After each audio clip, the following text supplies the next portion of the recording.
भैया मेरे, राखी के बंधन को निभाना भैया मेरे, छोटी बहन को ना भुलाना।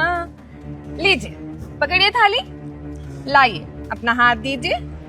आपके हाथों पे रक्षा सूत्र बांध रहे हैं जो आपको हर बुरी नजर से बचा के रखेगा और आपको खूब लंबी उम्र देगा। ये लीजिए खाइए पेड़ा, आपका मनपसंद। अब लाइए हमारा नेक दीजिए। कैसे अभागे भाई है हम, तुम्हें देने के लिए नेक तो छोड़ो, फूटी कौड़ी नहीं है हमारे पास। ये देखो देखो, ये क्या ड्रामा चल रहा है मैडम यहाँ पे? एक सेकंड, सुनने दो मुझे। खाली जेब पड़ी हुई है। तुम जब ये पूजा वगैरह कर रही थी ना, हम यही सोच रहे थे कि तुम्हारे हाथ में रखेंगे क्या जब हमारे पास कुछ है नहीं तो। कोनो बात नहीं भैया, हम तो यूं ही बोल दिए थे, हमको थोड़ी कुछ नेक वेक चाहिए।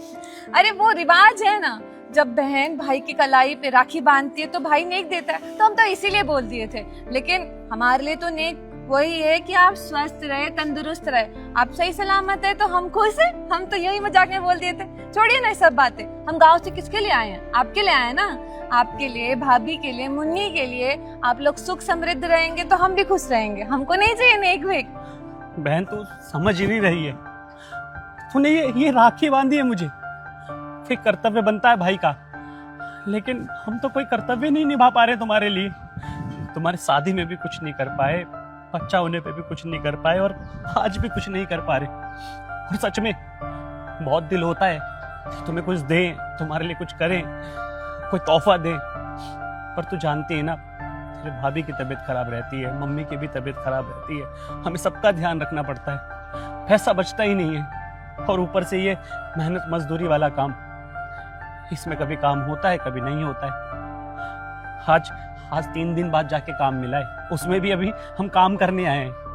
तुम जानती हो, तुम्हारा इंतजार कर रहे थे घर पे, सोचा था कि तुम आओगी तो तुम्हारे साथ खाना खाएंगे। देने के लिए तो कुछ है नहीं, तो अपना वक्त देंगे, पर देख कैसा अभागा भाई है तेरा कि उसके पास तुझे देने के लिए वक्त तक नहीं है, तुझे उसके काम पर आकर उसे राखी बांधनी पड़ रही है।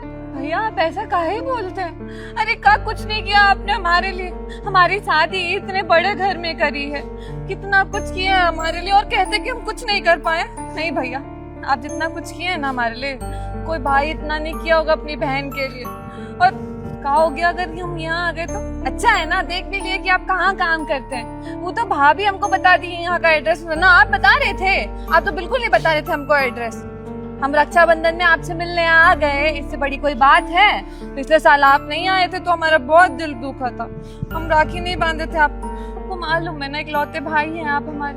रक्षाबंधन भाई बहन का त्योहार है, अगर हम आ गए, हम आए, चाहे आप हमारे आए, क्या फर्क पड़ता है? बात तो भाई बहन के रिश्ते को मजबूत बनाने का है ना। रक्षाबंधन मना लिए, हमारा दिल बहुत खुश हो गया, अब आराम से शाम की ट्रेन से घर जाएंगे। तुम सच में बहुत बड़ी हो गई हो, कितना बड़ा बड़ा बात करने लगी हो। जानती हो कि तुम्हारा भाई का हालात खराब है, तुम्हारा भाई इस लायक ही नहीं है कि भाई कहलाओ, लेकिन फिर भी कितना साथ दे रही हो। देखो, हमें बचाने का कोशिश मत करो, हम जानते हैं हम बहुत कुछ नहीं कर पाए तुम्हारे लिए, लेकिन एक ना एक दिन जरूर करेंगे। भैया आप ऐसे काहे बोलते हैं? अब बहुत कुछ किए हैं हमारे लिए। देखिए ऐसा परेशान मत होइए, बिल्कुल मत रोइए, हमें नहीं अच्छा लगता अगर आप रोते हैं तो। आज खुशी का दिन है, खुशी मनाइए ना। अच्छा देख, तूने राखी बांधी, हमें बहुत अच्छा लगा। तो एक काम कर, तू घर जा, तेरी भाभी से हम बोलते हैं कुछ रखा होगा तो बना देगी तेरे लिए। हम ना सारा काम हम खत्म करके शाम को घर आएंगे। हाँ जल्दी आइएगा क्योंकि शाम का हमारा ट्रेन है, आप ही चलेंगे हमको छोड़ने। हाँ, और छुप छुपा के जाना, कहीं ठेकेदार देखेगा ना तो हमें बहुत डांट पड़ेगा, काम से भी निकाल देंगे। हाँ चिंता मत करिए, हम मुन्नी के लिए ना खिलौना लाए हैं, उसको भी दे देंगे। ठीक है, चलते हैं भैया। हाँ। रुको, कहीं जाने की जरूरत नहीं है। हे भगवान, मेम साहब है, नमस्ते करो। नमस्ते मेम साहब। नमस्ते क्या भाड़ में। पहले तो ये बताओ क्या चल रहा है यहाँ पे सब, और ये कौन है? मेम साहब वो हमारी बहन है, वो राखी बांधने आई थी। मेम साहब भैया की कोनो गलती नहीं है, वो कहा है ना कि हम ही यहाँ पे आ गए, भैया नहीं बुलाए हमको। वो रक्षाबंधन का त्योहार है, मुहूर्त निकल जाएगा, फिर राखी बांध देंगे तो शुभ होगा ना, इसलिए हम सोचे हम ही यहाँ आके राखी बांध देते हैं। 10-15 मिनट का ही काम है, फिर चले जाएंगे। भैया की कोनो गलती नहीं है इनमें। ये जो तुम्हारा फैमिली ड्रामा है ना, ये कंस्ट्रक्शन साइट पे नहीं होना चाहिए। अरे यहाँ पर काम चलता है, कोई सामान गिर गया किसी के ऊपर, किसी को चोट लग गई तो उसका जिम्मेदार कौन होगा? हम लोग ना। हमें ना पुलिस के लफड़े में नहीं पड़ना है, समझे? ये जो भी तुम्हारा ड्रामा है ना, इसे घर पे जाके किया करो, ना कि काम के टाइम पे। माफ करिएगा मैडम जी, हम चले जाते हैं। भैया को कुछ मत कहिए, उनकी कोनो गलती नहीं है, उनको नौकरी से मत निकालिएगा। गलती तो की है और गलती की सजा भी मिलेगी। एक काम करो, अभी के अभी ना मुझे मेरे कैबिन में आके मिलो और अपनी इस बहन को भी लेके आना साथ में। मेम साहब गलती हो गई, हमारी बहन सच कह रही है, हम यहाँ नहीं बुलाए थे, उसको मालूम नहीं था ना। और वैसे भी मुहूर्त निकले जा रहा था, आपको तो मालूम है ना, वो मुहूर्त से पहले राखी बांधना होता है, इसीलिए यहाँ पर आ गई। बेवकूफ है, गलती होगी, आज के बाद ऐसा नहीं करेगी। आप माफ कर दीजिए। हाँ मैडम जी, हमको गलती हो गई है, माफ कर दीजिए। हम चले जाते हैं, अभी भैया की कोनो गलती नहीं है। जितना बोल रही हूँ उतना करो, चलो। भैया माफ करिए, हमसे बहुत बड़ा गलती हो गई, हमको यहाँ आना ही नहीं चाहिए था। ये गलती तुम्हारा नहीं है, गलती ना हमारा है कि हमने तुम्हें यहाँ बुला लिया। पता नहीं क्या करेगी मेम साहब। चलो साथ में चलते हैं। मैडम जी माफ कर दीजिए। हाँ मैडम जी, हमारी बहन ना यहाँ पर कभी दोबारा नहीं आएगी, माफ कर दीजिए। पहले तो ये रोना धोना बंद करो और एक काम करो, बैठो पहले। अब एक बात बताओ मुझे, तुम दोनों को यहाँ पर रक्षाबंधन सेलिब्रेट करने की परमिशन किसने दी? तुम्हें पता है ना कि वो कंस्ट्रक्शन साइट था। अगर वहां पर तुम ये रक्षाबंधन सेलिब्रेट करोगे तो चोट लग सकती है किसी को। तुमने अपनी बहन को सेफ्टी केयर्स पहनाए या तुमने खुद पहने? अरे इतने लापरवाह कैसे हो सकते हो तुम? मैडम जी बात आप सही कह रही हैं, गलती है हमारा, लेकिन वो क्या हुआ ना, अचानक से हमारी बहन आ गई, हमको मालूम नहीं था कि ये आने वाली है। अगर मालूम होता तो आपको इत्तला कर देते, लेकिन ये अचानक से आ गई और हम इसे देख के भावुक हो गए। वैसे भी पिछले साल मिल नहीं पाए थे ना अपनी बहन से, और आज तो राखी का त्यौहार है, हम अपने आप को रोक ही नहीं पाए।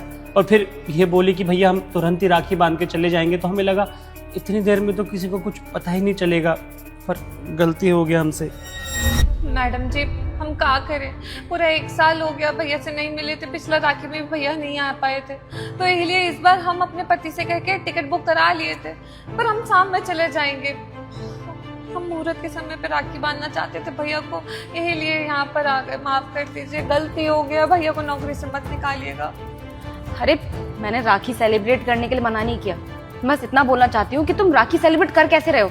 तुमने मुझसे गिफ्ट लाने के लिए कहा था ना, वो गिफ्ट तो तुमने अपनी बहन को दिया ही नहीं, बल्कि ऐसा सूखा सूखा रक्षाबंधन बना लिया। 1 सेकेंड रुको, ये जो गिफ्ट तुमने मुझसे लाने के लिए कहा था ना, मंगवा दिए हैं मैंने। अब एक काम करो, अपनी बहन को गिफ्ट कर दो। 1 मिनट मैडम जी, आपको कोई गलतफहमी हो गया है। अरे कैसी ओवर एक्टिंग कर रहे हो? मैं जानती हूँ कि तुम्हें अपनी बहन को सरप्राइज देना था, अब मजाक करना बंद करो। लो पकड़ो और दे दो। देखो रक्षाबंधन का त्योहार है और हर एक बहन चाहती है कि रक्षाबंधन वाले दिन उसका भाई उसे गिफ्ट दे, पैसे दे, विशेष दे, तो दो ना। भैया हमको सरप्राइज दे रहे थे। और नहीं तो क्या। अरे तुम्हारे भैया ने कहा था, मुझे पैसे दिए थे इन्होंने, और कहा था कि मेरी बहन के लिए ना कुछ अच्छा सा गिफ्ट लेकर आओ। आप लड़की हो तो आपको पता होगा कि लड़कियों को क्या पसंद रहता है, तो जो चीज मुझे समझ में आई मैंने मंगवा दी है। अब मुझे नहीं पता कि तुम्हें ये पसंद आएगा नहीं आएगा, बट ये गिफ्ट ना तुम्हारे भाई ने मंगवाया तुम्हारे लिए। अब देख क्या रहे हो शक्ल मेरी, पकड़ो। जी शुक्रिया मैडम जी, ये लो तुम्हारे लिए है। तुम एक काम करो ना, तुम ये तोहफा लेके घर जाओ, है ना, हम बाद में शाम को आते हैं। ठीक है, आइएगा आप शाम में जल्दी। नमस्ते मैडम जी।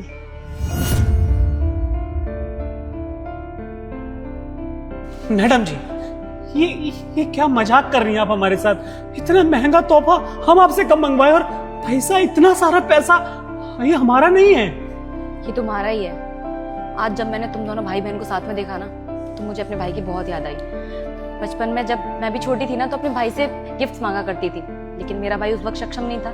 उसने मुझसे कहा कि जब मैं बड़ा हो जाऊंगा ना, उसके बाद तू जो मांगेगी वो दूंगा, और वही एक्सपेक्ट तुम्हारी बहन भी तुमसे करती है। अब तुम बड़े हो चुके हो, जो चीजें तुम्हारी बहन तुमसे मांगती है वो अगर तुम नहीं दे पाओगे तो कहीं ना कहीं तुम्हारी बहन को भी बुरा लगेगा। माना कि वो तुमसे ये चीज नहीं बोलेगी, लेकिन बुरा तो लगता ही है ना। बस इसीलिए मैं चाहती थी कि तुम अपनी बहन को गिफ्ट दो और वो खुश हो जाए। और देखा तुमने, जब तुम्हारी बहन को पता चला कि तुमने उसके लिए सरप्राइज गिफ्ट मंगवाए थे, तो कितनी खुश हो गई थी वो। बस वही खुशी देखने के लिए मैंने ये सब कुछ किया। मेम साहब, आप इतनी बड़ी मालकिन हैं, इतनी बड़ा कंपनी चलाती हैं, हम तो मामूली से नौकर हैं आपके, फिर भी आपने हमारे बारे में इतना सोचा। सच में धन्य हैं आप। हमारे पिताजी ना हमेशा एक बात कहा करते थे कि दाएं हाथ से मदद करो कि बाएं हाथ को मालूम ना चले। आज वही किया है आपने। हमारी बहन को ना आपने बहुत सारी खुशियां दे दी, और सच में हमें भी। हम ये एहसान कैसे उतारेंगे? अरे एहसान वाली कोई बात नहीं है, तुम मेरे यहाँ काम करते हो, अगर तुम्हें किसी चीज की जरूरत है तो तुम मुझे नहीं बताओगे तो किसे बताओगे? और मेरा भी ये फर्ज बनता है कि मेरे यहाँ पर जितने भी एम्प्लॉयज काम करते हैं उनका मैं ख्याल रखूँ। बाकी तुम ये सब चीजें छोड़ो, एक काम करो, आज रक्षाबंधन है ना, तो जल्दी से जाओ अपनी बहन के साथ टाइम स्पेंड करो। वैसे भी शाम को वो चली जाएगी ना। काम भी तो है ना यहाँ पर, और आपसे इतना पैसा जो लिए वो भी तो लौटाना है। अरे ये पैसा मैंने तुमसे मांगा है क्या? वो पैसा तुम्हारी बहन का है, ठीक है? तुम एक काम करो, तुम जाओ, और अगर नहीं जाना है तो एक काम करती हूँ, तुम्हारी डबल ड्यूटी लगा देती हूँ, रात तक काम करो इधर। नहीं नहीं नहीं मैडम जी, हम घर जाके आते हैं, पर कल हम आके काम करेंगे। ठीक है, कोई बात नहीं, जाओ।